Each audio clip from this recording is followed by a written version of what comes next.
Welcome to this presentation, but first a note from our sponsor, weare.xyz, the family archive builder. Oh, that's me.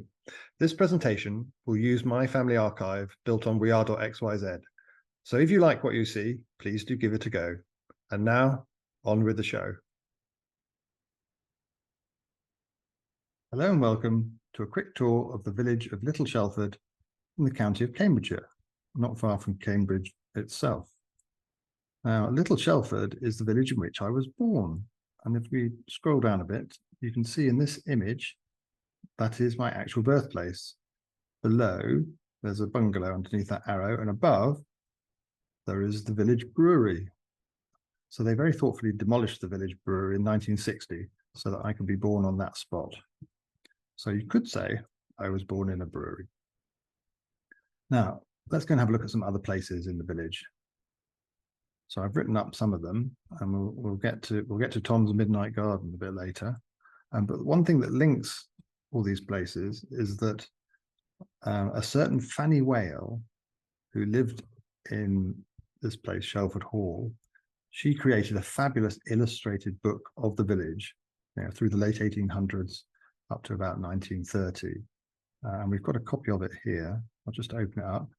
That's Fanny Wale. And here is her book that she wrote, all the pages laid out. And you can see, even the small size, that it really is quite exquisite. I'll open the other page and have a look, which is one of my favorites. Pictures of the river. I rather like pictures of the river. And what have we got? She does some great maps. It's a fabulous map of how the river runs through the village. So we have this wonderful, wonderful document that gives us a glimpse into the life, well, who all the people living there were at the time and what buildings existed and what they looked like. So let's go back and have a look at some of the places that she gives us access to and compare that with now as well. Sorry, gone one too far. So here we are in places. Let's have a look at where Fanny lived first. So this is Shelford Hall. On the right here, I have the building that she lived in.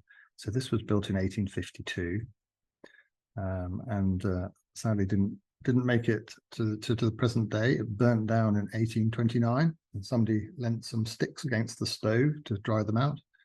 And at the left here, you've got the lodge house. Now, the lodge was actually a part of the original old house, as they called it, here in this other painting. So that was the original house built in 1640 that was partly dismantled to make way for this newer, grander Shelford Hall here, because one of the Wales married a lady whose guardian, her uncle, decided that the original building was not suitable for his niece. There you go. And here's a fabulous photo of the rear of this really very grand building indeed. That was the family seat, as I said, of the Wale family. The Wale family included Colonel Charles Wale, who fought in the Napoleonic Wars and ended up as the governor of Guadeloupe. Now, I'm going to go back. Let's go and have a look at, where should we have a look at next? I think we're going to have a look at the river. So the river, as drawn out here by Fanny in this fabulous map here, all this section here running from the mill down past this area where the hall is. Now that used to be, that is the recreation ground of the village. So this is where we as children spent a lot of time along this riverbank here. In fact, along various riverbanks that we shouldn't have been along, but that's what children do. And this whole area was very much an area that Fanny clearly loved, because she drew loads and loads of pictures of it. Here, for example, you can see you have the bridges across the top. There's a toll house there. So she's painted the toll house and she sketched the bridges as they were. And here's a photograph, Victorian photograph. And then here's some photos that I've taken more recently that show the river at a point opposite the hall, round about here. This is where, as children, we used to swing across. There was a great big ash tree that leant over the river, and somebody climbed up, shinned up it, and put a rope. We used to swing across but it is no more. Right. Now, we're getting down to the crux of the matter, and this area here, these meadows that Fanny and we as children used to wander around, start to move up to the mill.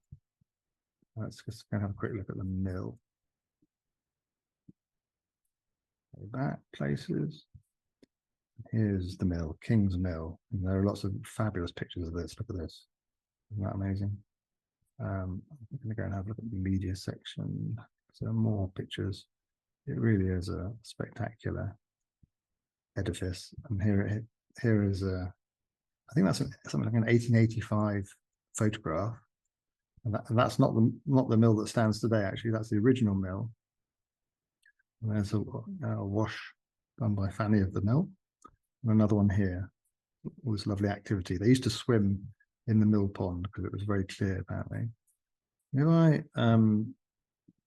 If I just go back to Shelford, and we will go and look at that document again of Fanny's. There's one page I want to draw your attention to, and it's about the mill. You see I've transcribed it here on the right, and somewhere in the transcription, here it is. She says, the present miller is named Pearce. Let's just collapse that. And look in, you can see she's written down here. The present miller is named Pearce. Pearce is the name of the author of Tom's Midnight Garden. So let's go back and get into the Tom's Midnight Garden section. Now, I was very lucky indeed to go and have a look around the gardens. The current owners very kindly let me go and have a look. And immediately you can see this picture of the rear of the house, how it is indeed the house on the cover, the original cover of the book. And on the left here is an illustration from the inside where Tom is climbing up a yew tree called Trixie to take a look back at the house. And you can see very clearly it's the same place. Now, for those of you who don't know the story, Tom goes to stay with his aunt and uncle who have a flat in this house. I'd say probably in the 1950s, maybe early 60s. They still send telegrams, so I'm going to say 1950s.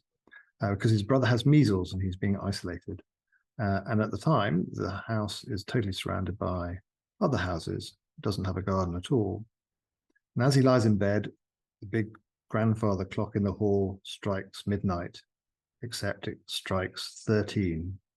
And out of curiosity, he goes exploring and comes out of this door at the back and into this moonlit garden.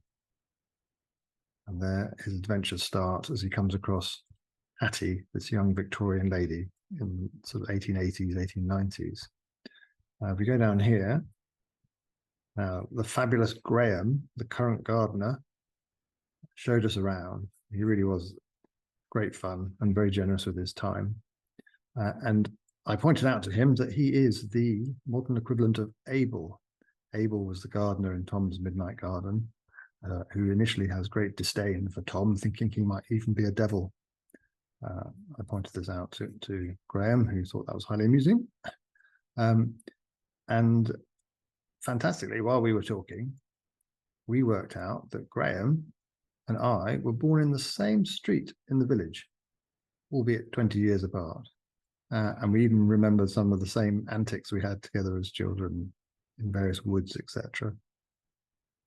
So anyway, scrolling down, let's look at some other parts of the building. So look, here's the door that they come through. And on the left here, this is when Tom first comes into the garden. And you can see, look at the little knobbles hanging down from above the doorway, above him in the illustration. And there they are in the actual door now, still today. On the right here, you've got Hattie in the background and her cousins. And there's the door. Clearly the same door. And then I go down below. One of the escapades Tom gets up to is climbing this wall, much to Hattie's, who gets very fearful. And you can see on the wall there's a sundial. And here in the garden is the sundial, and here is the wall. The sundial's actually behind that foliage there. And then one more down here. There's a greenhouse in the real garden, and there's a greenhouse in the book. And here they're eating apples. Well, today they have some lovely apples growing along this this hedgerow here. So that's the connection between my village and Tom's Midnight Garden. And in the book, they leave the garden. They go through a gate in the wall here, and out into the meadows and down to the river. And in 1895, there's a great freeze, and they skate. Well, they catch a lift into Cambridge first, actually. But then they skate all the way to Ely. But the thing that I find fabulous is that all these places that are mentioned in the book, they have echoes of the places that I used to wander as a child, fishing and swinging across the river. So it was a real treat to come and see what the place that had inspired Philippa Pearce all those years ago. And I think I'll just finish by taking it back to the place where myself and Graham the gardener were born. I think, just go back a bit in media section. I put it here. Yes, here we are. Now that is a drawing by Fanny Wale. So she's drawn the end of the street that I was born in. Now Graham was going to be born quite a bit later, up there on the left by that tree. I was born about 200 yards behind this vantage point. And both Graham and I remember as children, although we won't tell our parents, we would put our ear to the railway line because you could hear or sense when a train was coming many, many miles away. Anyway, we had a bit of a chuckle about that. And then the other thing that I remember is this little tunnel down here. When we were 6, 7, 8, it was great fun to crawl under that and wait for the trains to cross over the track above. So many adventures in the village of Little Shelford, both real of myself, and Fanny Wale and Graham, and the fictitious ones of the wonderful Tom and his friend Hattie. Thank you for listening.